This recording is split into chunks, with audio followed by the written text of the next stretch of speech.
Tu dois être ta priorité.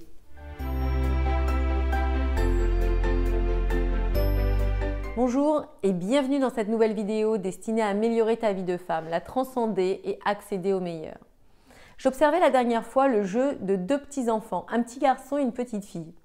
Et la petite fille en fait s'affairait à servir le thé au petit garçon, lui mettait une couverture sur les genoux, elle s'occupait de lui naturellement. Alors peut-être qu'elle reproduisait ce que faisait sa maman, mais surtout je pense que c'est inhérent aux femmes. C'est inhérent aux femmes de s'occuper de l'autre. Et ça, c'est justifié par notre énergie féminine. Et on l'observe dès très jeune. On voit comment se comportent les petites filles en règle générale. Et en cela, on est conditionné. Ça fait partie de nous, mais on est aussi conditionné par la société, par tout ce qui nous entoure, par tout ce qu'attendent les autres de nous, ce qu'ils recherchent en nous. Donc, c'est comme ça quelque chose qu'on a envie d'offrir aux autres et c'est comme ça que les autres nous voient. En revanche, ce qui se passe, c'est qu'on se laisse prendre au jeu. Souvent, les femmes, dans leur vie de tous les jours, avec leur propre, l'homme qui fait partie de leur vie, avec leur famille, elles vont donner. Donner sans compter, donner à s'épuiser. Et malheureusement, il n'y a pas de retour positif à cela. Vous n'allez pas être plus respecté et ça, moi, il y a quelque chose qui m'a marqué quand j'étais plus jeune. C'est l'histoire d'une très bonne amie à ma mère qui a passé sa vie à travailler avec son mari. C'était des indépendants et elle, à l'époque, il n'y avait pas de reconnaissance par rapport au travail ou à ce que représentait la femme qui travaillait avec son mari. Et donc, elle s'est donnée, elle s'est occupée des enfants, elle s'est occupée du travail de la société de son mari, elle faisait la compta, elle était disponible pour pallier à tous les problèmes émotionnels de son mari, elle était là pour s'occuper de ses enfants, elle donnait tout pour que tout le monde puisse tout avoir. Elle essayait d'être toujours… elle se levait plus tôt parce qu'il fallait qu'elle travaille plus entre la maison, entre la comptabilité comme je l'ai dit. Bref, elle était toujours là. Et au final, son mari a grandi comme ça dans sa société.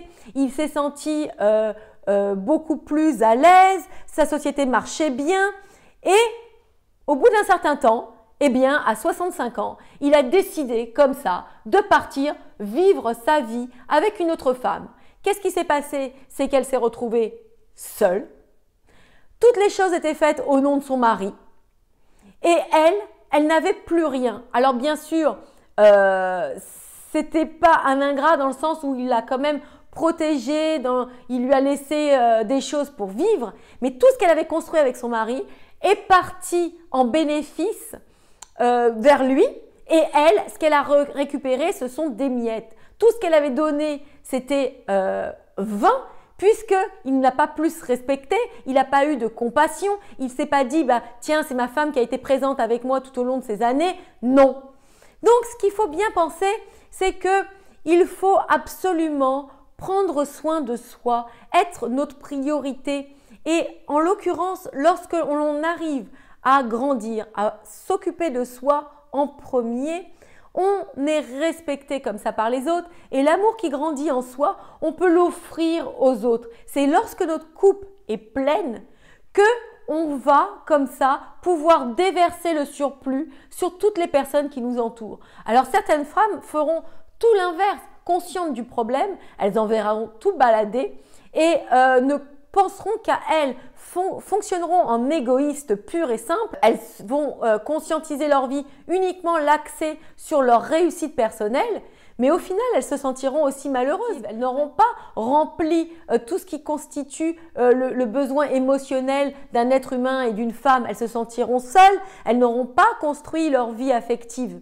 Donc, il faut bien essayer de jongler avec tout et essayer aussi de ne pas se projeter comme ça tête baissée dans ce qu'on attend de nous et de répondre aux attentes des autres avant nos propres attentes. Il faut comme ça être notre priorité et penser que si nous sommes bien dans notre peau, si on a accompli des choses pour nous personnellement, on pourra le donner comme ça aux autres et on pourra aider notre famille. Non seulement on se sentira bien, on pourra les aider parce qu'on aura des bases solides et les autres autour de nous nous respecteront et regarderont à deux fois avant de mal se comporter, avant de nous jeter comme des vieilles chaussettes. C'est-à-dire qu'il faut bien gérer son potentiel, ne pas perdre son temps, ne pas se dévaluer et aussi donner sans compter.